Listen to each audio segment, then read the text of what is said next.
So I just finished watching that new Mandalorian and Grogu movie. Now I didn't go and see it in theaters mainly because it didn't get the greatest reviews and there just wasn't all that much hype for it, and honestly I wasn't all that excited for it.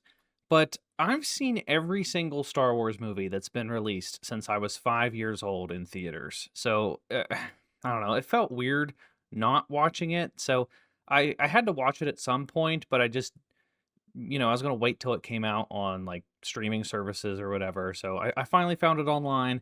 I sat down and I watched it, and I gotta say, that movie was really bad for a Star Wars movie.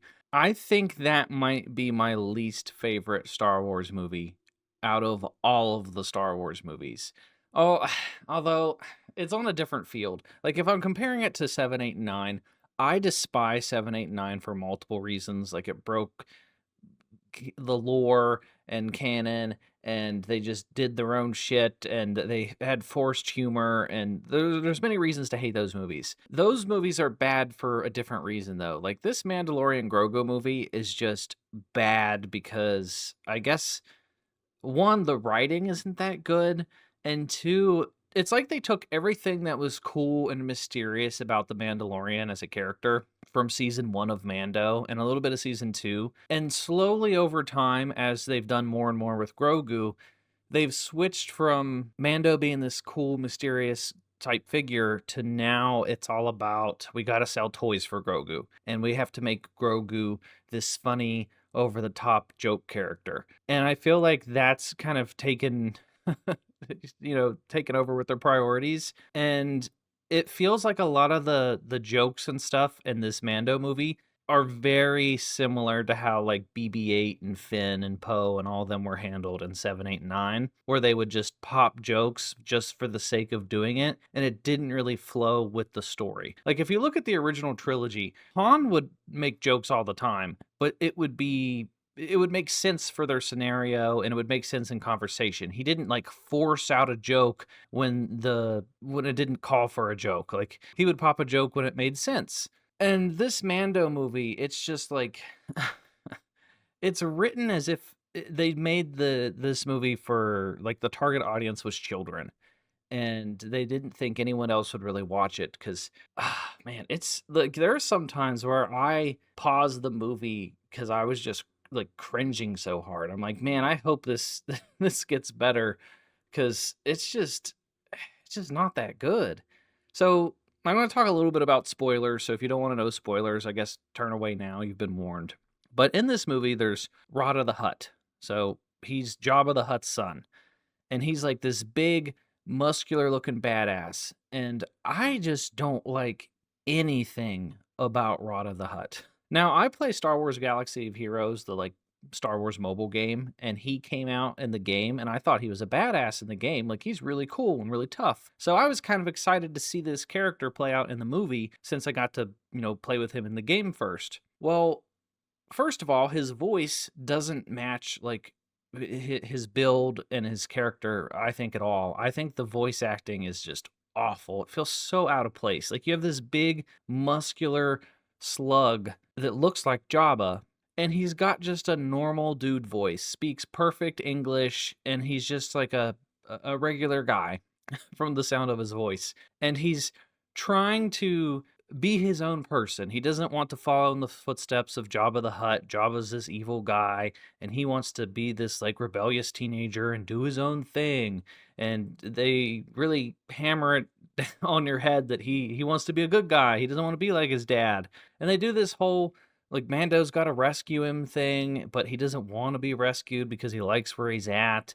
And then they have like this big arena fight scene, and the arena just has a bunch of callbacks to the Millennium Falcon, and there's just a bunch of those monsters, and they do the same moves that they did in that chess game, and it's just like a hey, we're poking the member berries. Like you remember episode 4? Well, this is from episode 4, and it's fine if you want to do callbacks to other movies, but don't just like don't keep hammering that nail. It's fine if you like have the same monster that was in that game that they played in episode 4 with Chewbacca, but when you keep hammering the same point over and over, and you have the monsters do the exact same move where he picks up the other monster and he throws him down. Like, that's when you're pushing it too far. So I didn't like that. I thought that whole thing was stupid. And then they save Rod of the Hut.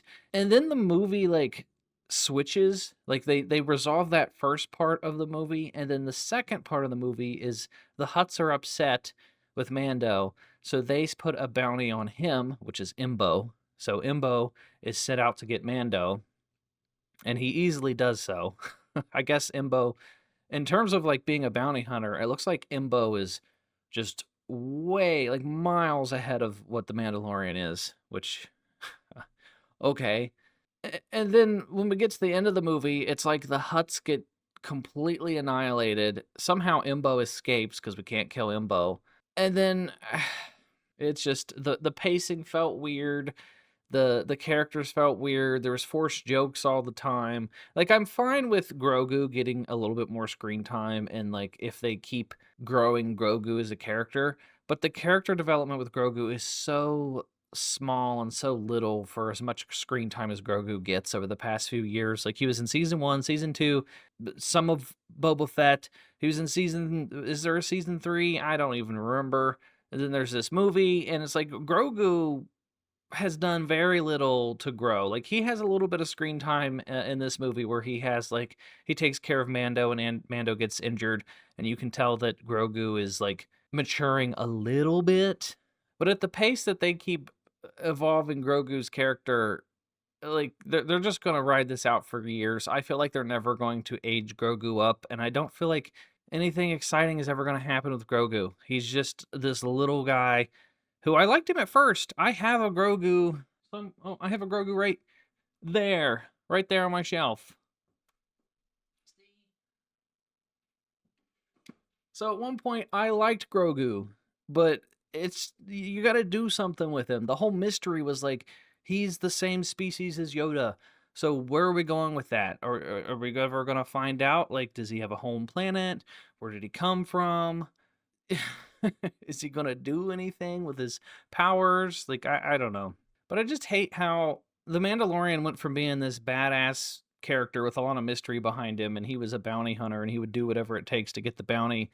And now he's working for the New Republic and he only goes after the Empire bad guys. He gave up on bounty hunting. He's got morals now and he's a good guy. And they got him a new ship, like a new Razor Crest. So the whole point of it blowing up and having that impact of it blowing up is now kind of gone. You can just get a new one. So I'm not really upset that I missed this in theaters, and I am kind of upset that I watched this movie at all.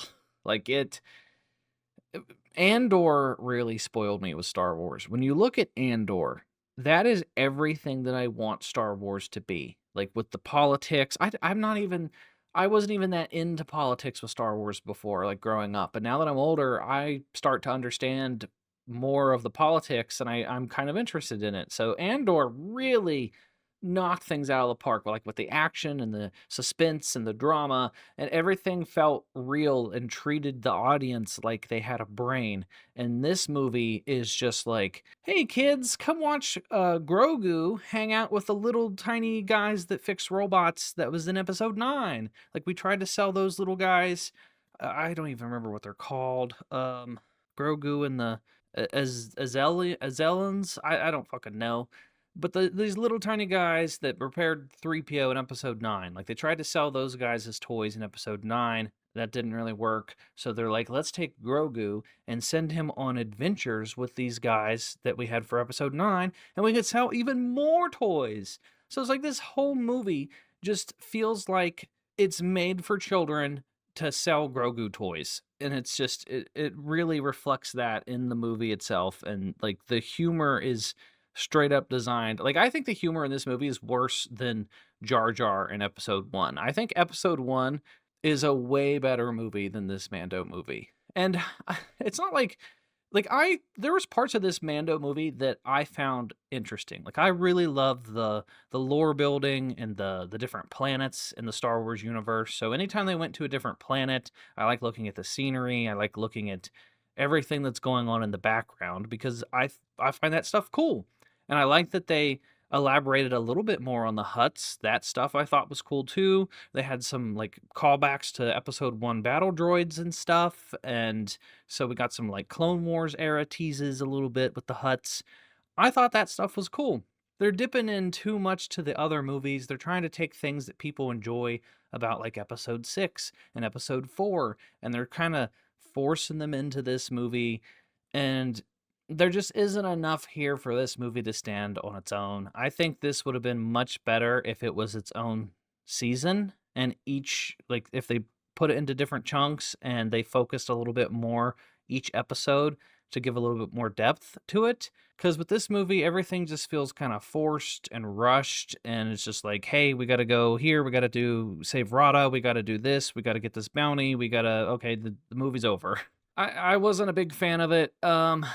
I don't know what I would even rate this out of 10 because the more I fester and think about it, the more my score keeps going down. I was going to say like maybe a 6 out of 10, but that just feels wrong giving it such a high score. Like I'm going to sit at like maybe a 4 or a 5. And it might go down further the more I think about it. But I, as a Star Wars fan, since I was like a kid, I grew up with Star Wars like many of you. I have many Star Wars helmets and stuff. And it's just, this movie did nothing for me. And I'm kind of upset because I avoided spoilers. I purposefully like avoided anything Mando Grogu related because I wanted to watch this movie when it finally came out on like Disney Plus or whatever. And now that I waited, I'm just kind of let down. So I mean, there's a reason this is the worst performing Star Wars movie ever out of all Star Wars movies. And I feel like Star Wars with Disney in general, it just keeps having this up and down, up and down. Like you have something as dog shit as this movie, but then you have Andor, which was like some of the best Star Wars we've ever gotten ever. So they really need to figure their shit out with whoever's in charge of Star Wars because you can't have something like Andor where the writing is so spectacular.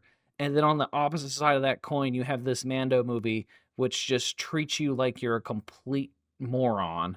And they tone everything down so that children can enjoy it. So it's like, how can on one side of the Star Wars spectrum, we have stuff that adults adore. And then on the other side, we're like, well, we got to tone everything down to make it for the kids. Like you can't really balance that well in Star Wars. Like if you make something for kids, sure, the kids might enjoy it, but as they grow up, they're not going to enjoy it anymore because they're no longer kids, and the adults aren't going to like it because it's targeted towards kids. But if you make something like the original trilogy, which both can enjoy, well, that's the sweet spot. Like you make something that adults can understand and children can also enjoy it. You don't just primarily target the kids. Because if the parents aren't excited for the movie, they're not even going to take their kids to see the movie. But I don't know. That's basically my thoughts on The Mandalorian and Grogu. I would save yourself some time. Don't watch it. You're just going to be disappointed if you're a fan of Star Wars. And yeah, that's basically it. So see ya.